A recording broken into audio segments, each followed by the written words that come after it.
What's up, FJ Nation? You're listening to Forum Junkies, a program that promotes your anguish and feeds on your sweet, delicious tears. I'm your host, Spiritus. Joining us again this week as a special guest host, you know Mads the Bandhammer, TankSpot supermoderator extraordinaire, Kazeyonoma. And joining me as always, the ferocious feral, the bear that bears all, the man who put the rage into the rage bar, Darksend.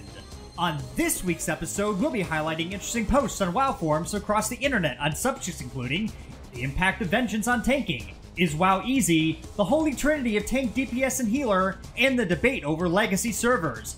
But first, I want to invite you to like us on Facebook at facebook.com/forumjunkies, follow us on Twitter at forumjunkies, all one word, and add us on Google+. Also, you can now sub to Forum Junkies on iTunes. Getting right into it, the first post we're highlighting today comes from Sceilence on the official forums, who writes about the impact of vengeance on tanking. Sceilence writes, quote, I personally don't like the vengeance mechanic. I'm sure it's awesome for raiding, but for 5-man content it's pretty much useless. As DPS gets better gear and are pushing 20k DPS in 5-mans, it's going to be harder for tanks to hold aggro. Blizzard doesn't really care about that much since they're pretty much assuming everyone's raiding or doing PvP. I like the threat model of vanilla MBC where abilities had threat modifiers, but threat modifiers don't scale any better than vengeance does. Personally, I think that tanking mastery should contain some kind of threat mechanic, and vengeance should be discarded. Again, that's Sceilence from the official forums. Now, being the only non-long-time tanky type here, I'm just going to bring up the obvious questions. Are you ready for this? Because there's 3 of them, alright? So, you have 1. Did vengeance objectively fix threat scaling? 2, from a game design standpoint, how does it stack up to the plus threat abilities? And 3, would tank masteries be more compelling if they were directly tied to threat and not mitigation? So regarding your first point, like, did vengeance objectively fix threat scaling? I feel like it took away from the game because in Burning Crusade, you kind of had to fight for threat, especially on the DPS heavy fights. Like, the tanks were always kind of pressure for that, and sometimes they had a gear for that, and it kind of made you, you know, do this careful dance along the lines of, like, I need to be able to survive this boss, but at the same time, I need to be able to, you know, put on some threat gear, because if I don't generate enough, we're not going to meet the DPS, because the DPS is going to be holding back. And I feel like in Wrath of the Lich King, you know, there was a little bit of that because people were trying out these crazy, like, DPS-based tanking specs, or, you know, people would wear DPS gear to try to, like, squeeze in some extra damage and stuff just to help with DPS timers and stuff. But I really feel like with the introduction of Vengeance, it's, at least from a rating standpoint, it's like, count to 10 and you're never going to lose the boss again the entire fight, because you're going to be at full vengeance stacks, and then you're just going to punch your way through the boss without anyone ever catching up to you, like, by huge margins. So, Darksend, do you think that vengeance objectively fixed threat scaling, or no? The problem with threat was, in TBC, I'll use Sunwell as an example. In TBC, even when you had KJ on farm for months, you still usually had to wear your full tanking gear for a fight like Brutalis, because he hit so hard, no matter what, he would just one-round you at certain points of the fight. So you had to wear your normal tanking gear. As you got into Wrath of the Lich King, as your tank geared up and your raid geared up, by the time your raid geared up enough to the point where they would pull off you in your normal tanking gear, you out-geared it, even in your hit and expertise gear, that you could wear full hit and expertise gear on farm content and not have to worry about being killed by bosses. So you would naturally keep that threat lead just by gaining more hit and expertise. Vengeance allows you to wear your full tanking gear at all levels of progression, and DPS never catch up to you, even with 0 hit and expertise. That's fixing threat scaling, but I don't think it's a good move for the game. So that brings us to question 2. From a gameplay standpoint, how does it stack up to the plus threat abilities? I think the problem with the plus threat abilities was that it was hard for Blizzard to balance the DPS levels of tanks, and that was like something that, you know, I think a lot of tanks were very happy about, was when they got rid of the plus threat abilities, then they were able to make our abilities just do flat out more damage. So then we felt like we were more useful to the DPS meters and so forth, because we're actually putting out damage now. Because if they gave us those damage and left us with threat abilities, then we would just scale too fast and no one would ever catch us. I don't know, because I feel like not having the plus threat abilities actually helped the game in that standpoint, but I feel like Vengeance itself is still kind of hurting it, because, like, Darksend kind of said, it helped with not requiring people to wear DPS gear anymore, which was something that people didn't like. They're like, why do I need to take off my pants to do 5-mans? I shouldn't have to do that, you know? But it still doesn't help in 5-mans, which was one of the concerns. And in raids, it just, like I said, it makes it too easy after the first 10 seconds. Yeah, like Kaz keeps saying, the only time you're really in danger of losing threat, and for me, it's not actually the first 10 seconds of the fight, it's the 29 to 33 second mark of the fight where the threat decay from tricks and misdirect kicks in and you lose that huge threat lead you had because Vengeance at that point isn't fully stacked up. I feel like Vengeance just isn't fun, straight up. The thing that makes tanking fun for me, especially back in Burning Crusade when I started playing my Druid, was on every single fight I had to do a perfect, absolutely perfect rotation for me to keep threat off of people. And especially in the way, like we talked about before, the queue times, Blizzard has to encourage more tanks to play the game. Right. So if you have to have a perfect rotation to even be a slightly decent tank, Blizzard can't have that from a game design point of view, but that is the one thing that makes tanking fun, which is the biggest contradiction about tanking that Vengeance can't help address at all. So from a gameplay standpoint, basically it is quality of life with Vengeance versus fun in pressing abilities with the old plus threat model. Quality of life, well, the question for me is, where does quality of life just become complete overkill? And I think right now Vengeance is complete overkill. It needs to be toned back a little. So you're not saying that you're necessarily disagreeing with Vengeance. You're saying that Vengeance is too overpowered right now and needs to be scaled back. I disagree with Vengeance for other reasons that aren't necessarily the topic of this thread, but for threat, Vengeance definitely needs to be toned back a little. Okay. Yeah, it's overpowered in a raid scenario, and it's not powerful enough in a 5-man scenario, which was kind of the thread that you originally posted. Because in 5-mans, you don't get hit hard enough, and you don't keep the stacks of Vengeance long enough for it to be useful. And you know, when you're doing pulls of trash over and over and over again, and lots of the times the trash isn't hitting you very hard, Vengeance is doing literally nothing for you in 5-mans, but then DPS is still able to open up and, you know, unload 20k DPS, like he said, right off the bat. And you can't unload your 40k shield slams right off the bat. So the third question then would tank masteries be more compelling if they were directly tied to threat and not mitigation? And you just completely got rid of the Vengeance model altogether, and gearing mastery meant gearing threat. I don't know if that would really work, because what's the difference between gearing for mastery or gearing for expertise and hit right now? I think all you would be losing is you would be losing your extra survivability gearing now, which is what all of the tanks masteries do. They increase our survivability by some method, whether it's increasing our shield block percentage or giving us a bubble or making blood strike or whatever it is, heart strike, heal us back for more. But that could be tuned though. Like that could be tuned within like encounters to make up for that. So it's not like, you know, you just go in and be like, oh man, I'm getting crushed. You could just scale down the boss and how much damage you take to compensate for that. But if you made tank masteries tied to threat and not to mitigation, then what you have is you have the ability to say, okay, well, I need more threat, so I'm going to need more mastery, or I don't need as much threat, so I don't need as much mastery. Then it would just become to the point where if you needed threat, you'd never use mastery anyway unless you're already hitting expertise cap.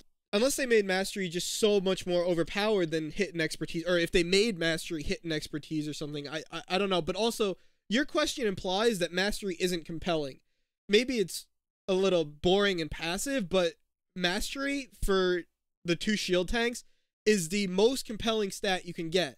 So do you guys have like a different suggestion other than, you know, Vengeance is good or bad? Like, is there in all your times tanking, is there something you think that could be incorporated in WoW that is a better threat mechanic than either Vengeance or plus threat abilities, or are those basically 2 and it's kind of pick your poison? I think something that the way Vengeance stacks up is okay, but the way it's used is wrong. I feel like you should be able to build up Vengeance, but I feel like it should last more than just 5 seconds. Like maybe let it last like 30 to 45 seconds, long enough between pulls. And then instead of just giving you a flat AP like increase, it should be something like on demand. So I stacked it to 30, right? And then now, as I start this new pull, I can activate my vengeance, and my next ability is going to hit for 3 times as hard or something. So it gives me that one super punch. If it's an AoE pack, I'd throw down a huge thunderclap. Or if it's a single target like a boss, I hit him with a shield slam for 40k. And that makes it comfortable for me at the beginning of the pull. So then now in 5-man content, between pulls, it promotes me to pull fast, and it also promotes me to, you know, keep my vengeance stack up so that I can kind of hit things in between. And if there's pulls where I don't need to waste my vengeance, I don't have to. I'll just let my vengeance stack build up again.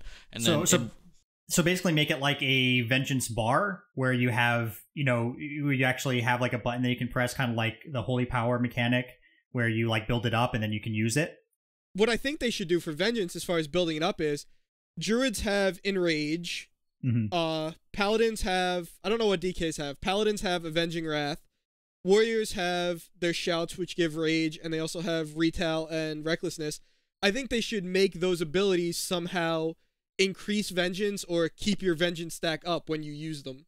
Okay, well, the next topic is about the difficulty of WoW compared to other games and genres, and Tennesseej from MMO Champion made this post. Tennesseej writes, quote, I see a lot of people on forums/articles and such that WoW is an easy game compared to other games.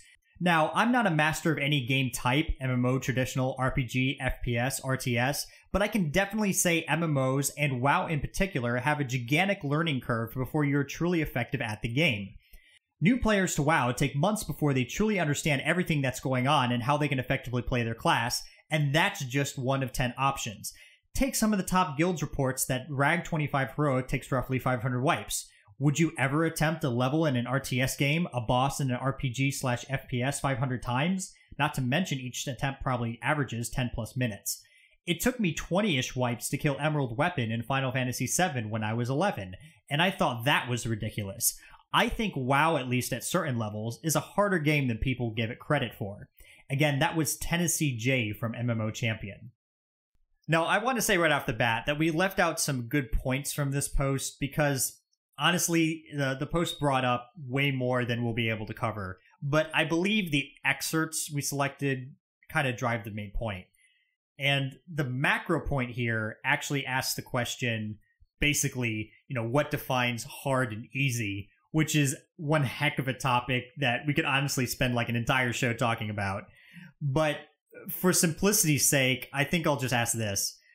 Given that difficulty is narrowly defined as the time it takes for a new player new to the genre to become a solid player, and the time it takes for expert players also to clear all available content, is WoW a hard game first within the MMO genre, and second comparatively to outside the MMO genre? I don't want to necessarily say WoW is easy or hard. I want to just compare the genres that he mentioned for a second.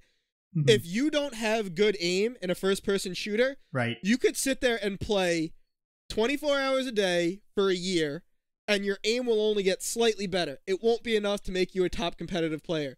If you don't have good micro and macro skills in an RTS, you could sit there 24/7 for a year. You will never be a tournament-level StarCraft player through practice. Those are the sort of things, aim and micro control, that you either have naturally or you can get slightly better, but you'll never be a professional. WoW allows you to read forums, use spreadsheets, practice through 5-mans and then raids and hard modes, and then you can get better at the game. Other genres don't allow that. So in that sense, there is a divide between good and bad that is more definite than in other genres. I think it's different, but I do agree that WoW is a hard game in a different way. Because, yeah, like Spiritus and the original poster said, you know, 500 wipes. Who would imagine doing something like that? Like, I've thrown my controller when I play PlayStation games because I died to the same boss 10 times. It's like, rage, this is stupid. I'm going to go play WoW instead, you know? But, which is stupid because I've wiped hundreds of times on bosses too. So it's like, why don't I get as mad in that? But I think it's just different skill sets. And the problem is it's not as easy to pinpoint because you can draw real world kind of skill sets to compare to other things. So when you play a first-person shooter, you can immediately point that as eye-hand coordination, right?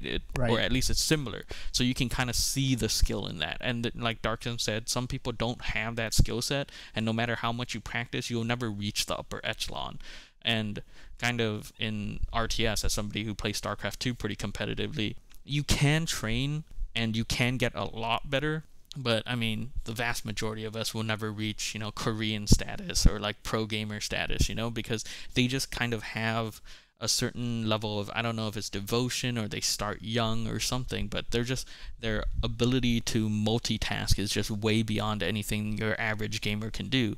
So, and that's something that is documentable. They have a stat in the game that you can bring up when you're watching replays that shows your APM, and it's normally they have. And then and for those people who don't play StarCraft, that's actions per minute. So like the number of things that you click.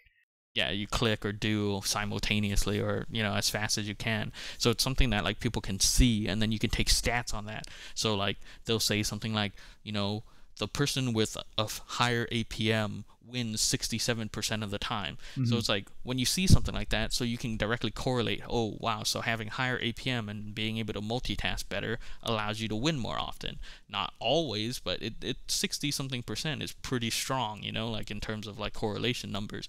So, but in WoW, it's like, how do you document that? How do you say that I'm good? Because I can read a forum post and then execute the plan properly. Like it's not as easy to pinpoint, because it's not so much about the individual, because everybody can read their specific class and learn how to play their class well, assuming they want to, but it's something more about being able to work with 25 other people together because you have specific roles. It'd be equivalent to playing, Counter-Strike and having somebody who's the guy who shoots, the guy who takes a bunch of bullets, and the guy who heals, and those three people have to work together in order to defuse the bomb somehow. Like, if you did that, then it would kind of change the dynamic too, but instead it's just everybody shoots people and everybody dies, so it's more of a individual kind of game in that RTSs and first-person shooters and other games, even fighting games, it's about the individual, so you can kind of display your skill set in a much more clear-cut way, whereas in WoW it's such a group-based thing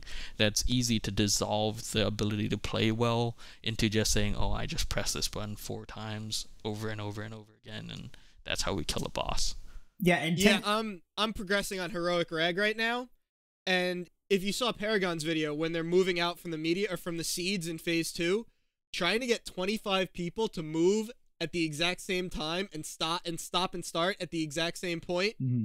Oh my god. Unless you've actually been in there and done Heroic Rag, you have no idea how difficult that is. It looked really hard to coordinate and that's just moving from one spot to another. Like, not even doing anything else, just moving. Not even trying to maintain your rotation while doing it. Just moving is that hard. So, I mean, is listening to vent and moving as a group a skill?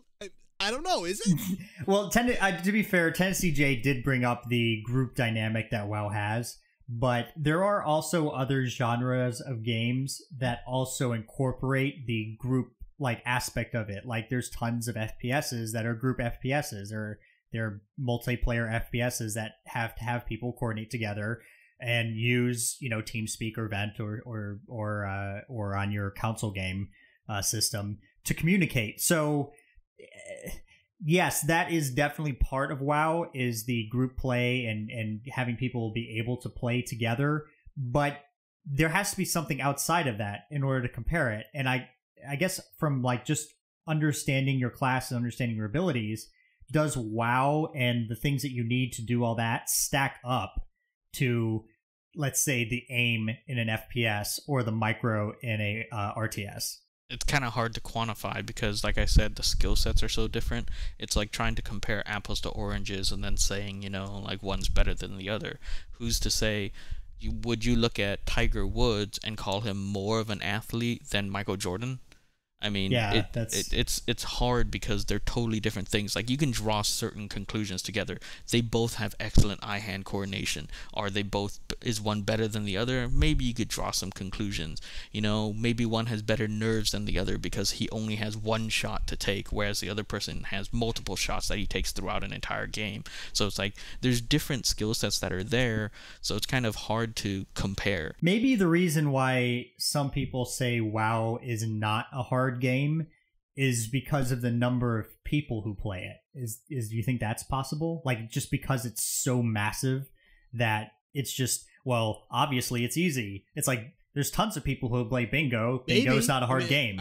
So, ergo, Bingo is easy. Maybe. If you go to something like WoW Progress and look at the stats on how many guilds right now are 7 out of 7 Firelands, or before Firelands came out, how many guilds were 12 out of 12 normal mode, those people are sitting there maybe not even wanting to attempt hard modes, and they're just sitting there saying, wow, that content was so easy and we beat it in a week, now we have nothing left to do.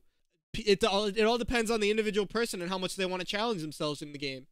Yeah, and I think people outside of the game don't really understand that dynamic either, is that there's the hard mode version of it versus the normal mode version of it. So when you say the game is easy, are you talking about just getting to 85? Are you saying how fast you can clear all the heroic 5-mans, clearing all the raid instances, or clearing heroic mode within like a certain ranking period, like you want to be a top world 100? Like, the great thing about WoW is that you can define how hard you want it to be entirely based on how you want to play the game.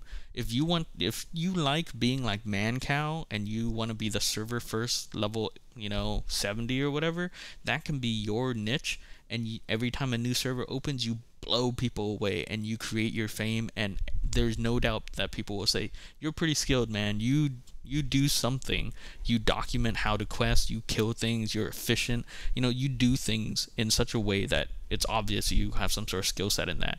But, like, who knows if Mancow ever raided, but he had some sort of skill set, so in that point of view, he was good, and the game was hard because no one else could keep up with him in that kind of way. Alright, our next topic is on the holy trinity of tank, DPS, and healer. Sofar from the official forums writes, quote, other MMOs have more than the holy trinity. They basically are just support classes. Hybrids in Warcraft were generally support, or healers until Wrath of the Lich King. Since the end of BC, they have been trying to make all the classes somewhat equal in terms of their role in the trinity that the player chooses. Support roles basically break down like this. They can be one of multiple categories from this list: off-tank, buffomatic, crowd control, debuffatron, and mana batteries. Usually these classes either provide decent healing abilities, decent damage, or both to supplement their support roles. Again, that's so far from the official forums. Now, right off the bat, I'm going to have to say that I'm completely biased on this topic, because I actually adore support classes. Hear, hear. Yeah, it's just like totally my favorite thing ever. I agree. Because like back in the day, like when I walked up both hills, when I walked up both ways, up a hill in the snow, I used to play old school EQ. And like that's EQ before any expansions EQ, like EQ fresh out of the box. Yep. And my two favorite classes from that game were the Bard and the Enchanter. And the Bard could do a lot of stuff, but essentially it fell into the buffomatic category. It just brought like all sorts of different buffs that like all the things that you think of in WoW that are buffs, like it basically brought. And it just made everyone else like ridiculously better at what they were doing. And they had buffs that other classes simply didn't have too, so having them was awesome. Yeah, unique buffs. And the Enchanter, on the other hand, which also could do a lot of other stuff, fell into the crowd control category. And basically what they did was like different area of effect, crowd control abilities. They had also very unique buffs that they brought, like mana regeneration buffs and stuff like that.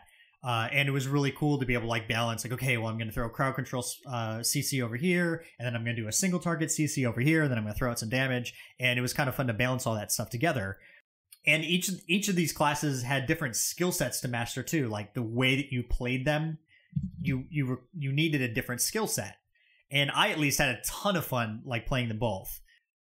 But we're talking about WoW, right? Yes, of course. Yeah, like not EQ. So WoW could have expanded into the support direction, and it kind of did. Like, I know the shaman, especially early on, was very supporty, but that was kind of scuttled by the bring the player, not the class design philosophy. Because flatly, if like the Buff-O-Matic is the best buffer in the game, you only need one for your raid. And if the Debuffatron has the best debuffs in the game, you need a Debuffatron for your raid. So, you know, that is basically bring the class. Now, there's a lot of arguments for, like, you know, bring the player, not the class, and positives and negatives. So I'm not going to say it's a bad move. And I'm just pointing out the effect of it right now. So I guess what I'm trying to say is that I love support classes, but they can't exist in WoW due to the design philosophy. Am I off base with that? Or do I just have like a slobbering love affair with support classes and my QQ is like blotting out the sun? Oh, I absolutely love support classes. I think that's one of the things I loved about Final Fantasy XI was they had so many different classes, but even within the Trinity... Could you play as a bunny? You could tame a bunny. I immediately regret bringing that up. What I liked about Final Fantasy XI was that there were so many different classes that, especially with the ability to subclass, you not only broke the you could not only break the Trinity by subclassing one part of the Trinity or another. There were so many different ways within the Trinity to make you feel like you weren't doing what you were supposed to be doing. For example, the Dancer class was a healer and a monk. You basically healed people by hand-to-hand combating people down. Right. Like that technically is in the Trinity, but it's still so much more fun. It doesn't make you feel like you're being a traditional part of the Trinity. And then they also had red mages who were the primary debuffer, but also better healer than white mages. Right. So there was just so many different things in that game, and the way different classes and subclasses interacted that just made that game so much more fun. And also on one of the other forums I visit, I started a post there about this a couple months ago, actually, on this topic. And one of the things that came up was I actually said, if there was a class that had, comparing it to WoW, I actually compared it to WoW in this post, if there was a class that brought Leader of the Pack, Fairy Fire, but also all the other debuffs from all the other classes. So basically, say the Druids had every single debuff and every single buff in the game. And their only job was to make sure that the mob had every single debuff, and that was all their abilities, and they never did a single point of damage. I would play that class in a heartbeat. Yeah, I would Maybe too. that's just me, but that's the kind of class I would love to play. And I also, one of the replies to that was, I never played it, so I can't comment on it, but there's a class like that in Lord of the Rings online, and it works out perfectly in that game. So I don't know what that game is doing differently than WoW. So it's interesting because it's kind of the same thing that Spiritus was talking about, and you know, you could bring an enchanter, and mostly his job was just to CC. And you know, if you could throw out some damage, cool. If you don't, it doesn't matter. Your primary task was to CC, to give mana regen buffs, the best in the game, to the caster types, and to give the melee and DPS types haste buffs, the best in the game as well. And you know, that was your role, and everybody accepted that, and nobody cared that you didn't do much DPS. Part of it was because there was no damage meters in EQ, as far as I knew, so nobody could be like, oh, you're a terrible enchanter. Like, it's pretty obvious if you were a bad enchanter because mobs would run around and kill you. Right. Right? But, I don't know. The problem with all of that, and like you said, you two both would play that class that could bring all the buffs and all the debuffs in the world, right?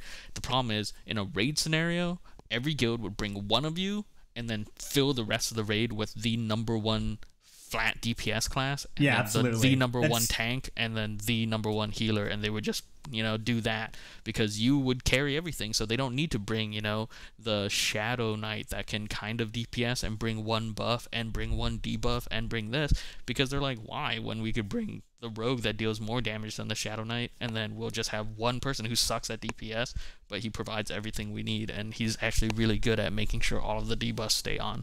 Right. That's like the bring the player. That's probably a sad reality. Yeah, that's kind of the effect of bring the player, not the class. And, you know, it takes away from the game, but it also makes it, I'm going to get flack for saying this, but it does make it more casual friendly. It does allow you to play with your friends. Like, if me, Darksend, and Spiritus want to play a group, and I'm a warrior and you're a druid, and Spiritus is a priest, we can make a group out of that because it's somewhere form. One of us can tank, one of us can DPS, and one of us can heal, and we'd be able to, you know, clear content by picking up a couple of pugs or whatever, you know. But if we went by the WoW model, and you were the debuffer, and I was the puller, say I was the monk like I was in EQ, and Spiritus was the bard, we kind of can't make a group out of that because sure, we could find really a tank. We could find a tank and we could find a healer, but then we'd never kill anything because we wouldn't. Well, I could deal damage, but the vast majority of it is we can't really do that much damage. The bard can do a little bit of damage, but we'd be much better off with somebody else who could, you know, do more damage because we don't need all those buffs in a 5-man necessarily or whatever, you know. So it's like that was the problem that I encountered in EQ a lot too. Was in a raiding standpoint, you had very specific healing setups that you needed, and you had very specific tanks that you needed, and then everything else you could kind of just fill the role, mainly because I don't think there was a raid size limit in EQ. No, there wasn't. So if you needed to bring your entire guild of 47 people, you could. The more you could bring, the better. Kind of, because, you know, having more people sometimes meant having to heal more people, but it meant that you didn't mind bringing 2 rangers who didn't do as much DPS as 1 rogue, because hey, you could bring 2 of them and they're not taking up somebody else's spot. So I feel like that's why it worked in EQ, but it won't work in WoW because you have a set number of people you can bring, 25. And if bringing 23 rogues, 1 healer, 1 tank, and 1 super buff and debuffer meant killing the boss in 37 seconds, why would you not do that as a competitive guild? Yeah, exactly. You just can't do that in WoW now because especially with the cap. And it was a little easier, I think, back in vanilla because you had a 40-man raid. So and the DP, and if I remember correctly, it's been such a really long time, but the DPS requirements, like the DPS requirements, I don't think really were the great challenge in vanilla, with maybe the exception of Nax 1.0. Am I right about that? Yeah. Well, the other thing is too about raid size is you already have tanks that go from 5-man, 1 in 5-mans, 2 in 10-man, 2 in 25-man. Do you really want to add another class that's 1 in 5-man, 1 in 10-man, 1 in 25-man to the game? That would just completely throw that balance off as well. All right, well, our final topic is on the debate over the implementation of legacy servers. This topic isn't anything new by any stretch, but there has seemingly been a huge deluge of posts regarding this on multiple forums. One of these posts comes from Daruur on the official forums, who writes, quote, "I think it would be a good idea for Blizzard to make some old servers where you can play older versions of WoW up to the latest patch of that expansion before they change the talent builds and whatnot. A lot of people miss old worlds, and some people never got to experience it. So I think it would be great to be level 70 again, and going into BT and Sunwell and stuff, but that's just me. Comments?" Again, that's Daruur from the official forums. As I said, there's really were a ton of posts on this topic, and we picked Daruur's because, frankly, it was short, sweet, and to the point. Because, hey, the point of legacy servers is to plainly experience the content as it was, right? Yeah, I can definitely see the sentimentality of it, and there are definitely some raid instances I would love to go back to with like an alt or something and be able to do them at that current content. I would go back and play Old War until my eyes bled because I loved that instance so much, and I loved doing Karazhan at level 60. 70. So, you know, that I can see the nostalgia aspect of it, and I wish I could share that with some of my friends or newer friends who never got to do those instances, you know. But right. I don't know, from a developer standpoint, I can definitely see where WoW would just say, nope, not going to happen. Screw the developer standpoint on this. I want them. Before this expansion came out, I made a post in the donor forums on TankSpot called Level 60 Alt Squad. Sadly, it never got off the ground for a number of reasons, but I have wanted to do... right now, actually, I have a level 60 mage that I log on every weekend and do AQ40, Blackwing Layer, MC, and the occasional AQ20. I do it every week, every lockout, and in the off times, I PvP with him and do experience off Battlegrounds. I absolutely love it. It is so much fun. If you go to the Battlegrounds forums, on the official forums, you will see a number of posts. I think the level 61 is post 65 by now already. There are huge communities for this, and they are so much fun to be a part of. There are guilds dedicated to level 60 content, level 70 content, where they turn off their XP off. They do not invite people higher level than that, and they do the instances the way they were meant to be. They bring 40 level 60s. They bring 25 level 70s. They do these instances the way they were supposed to be, and the community surrounding those are such a fun part to be involved in. But, okay, isn't this coming from the same person who once complained about killing KJ 51 times? It was Illidan, but yes. So, those instances aren't going to get updated anytime soon. They're still fun. Right, I know. Think of this kind of like when we talked about, like, Diablo 2. When Blizzard stops putting new content in for the game, the game no longer becomes fun. And I'm with you. Like, I would love to go back and experience, like, Karazhan all over again and MC and all that stuff.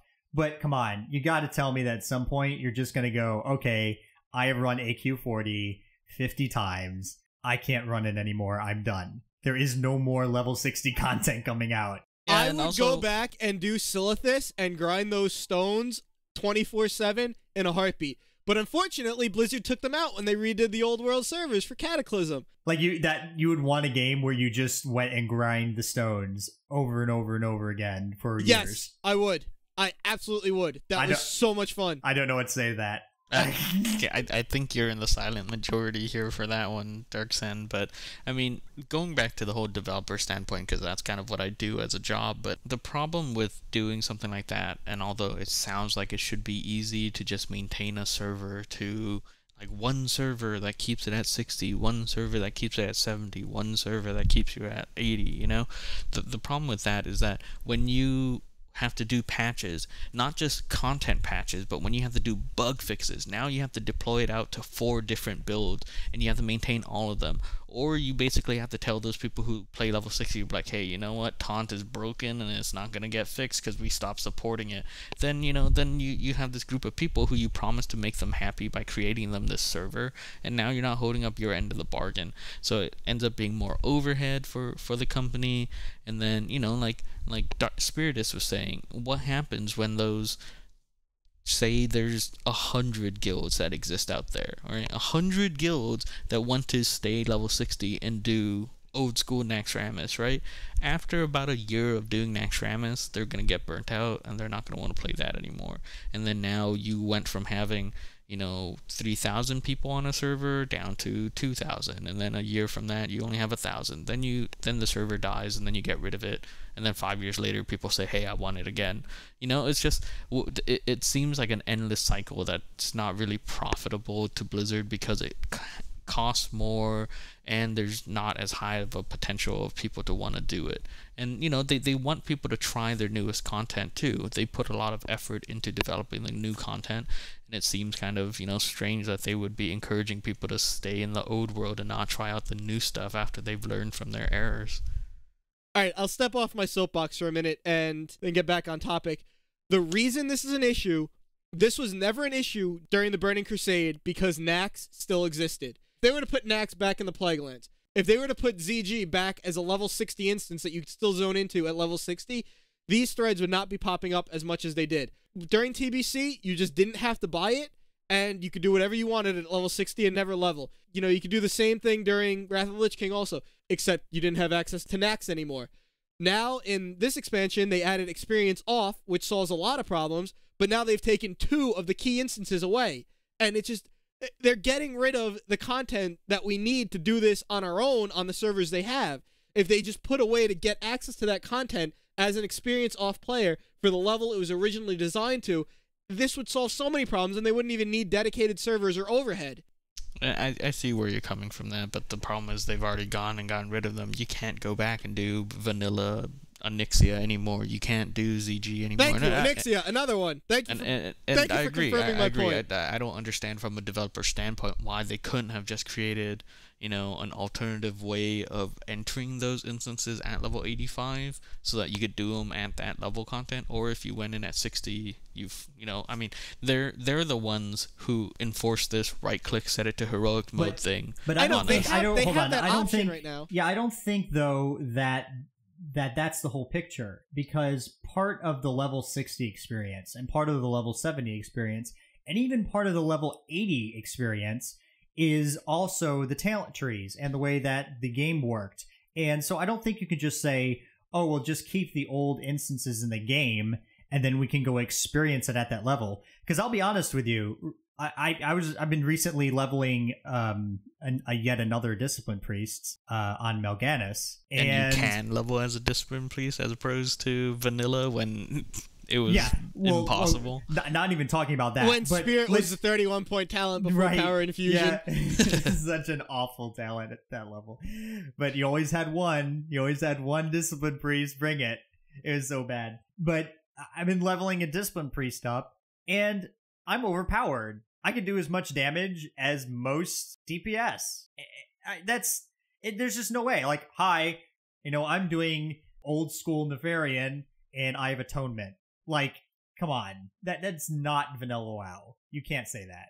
I do agree, and I think that's one of the points that Blizzard people make too when they actually choose to answer these legacy server questions, is they say that it's not the same game anymore, and we can't maintain old talent builds on top of the servers and all these other things. So, I mean, would you really be experiencing it the way you would have back then? And the answer is no. A lot of fights just simply wouldn't be challenging or wouldn't be hard anymore simply because of the way talents have changed.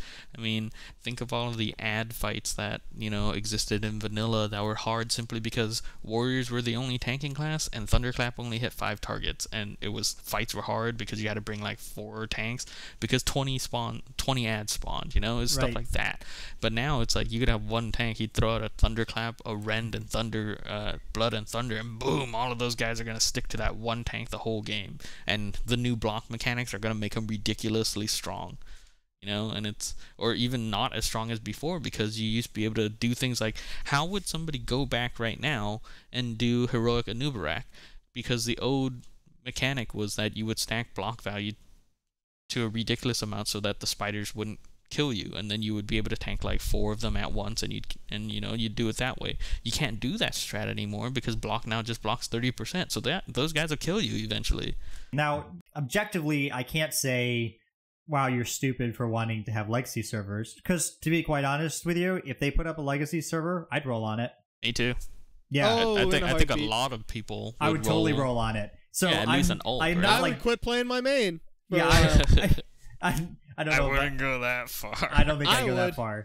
But I would definitely roll on it, and I would definitely rate it, and I would definitely have fun. Like, no doubt about it. So I'm not dogging on, like, the idea and concept of legacy servers.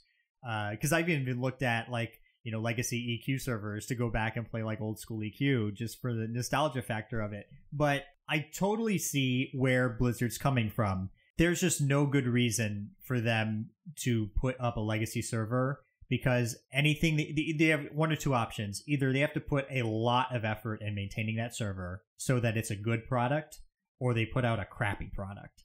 And I don't think Blizzard's about to do that. Yeah. Okay, again, me off my soapbox about this topic. Blizzard themselves are the ones that put in the right click on your character sheet. This is the instance you select. They have the code. They've got to still have the code for those old dungeons. Give us back Nax. Give us back Onyxia. Give us back ZG. Please.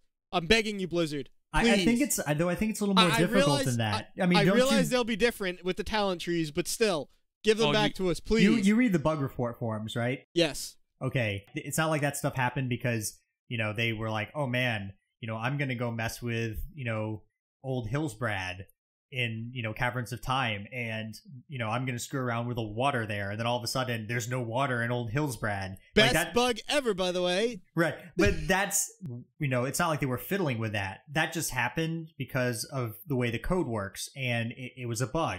So could you imagine if they were like, oh, well, let's just take this code that's like 3 years old and slap it into the game? That would just, oh my God. That literally assumes that they still have that. It's not like they're doing much of anything anyway right now. I mean, it's taking 15 months between content patches as it is. You got to be doing something in the meantime.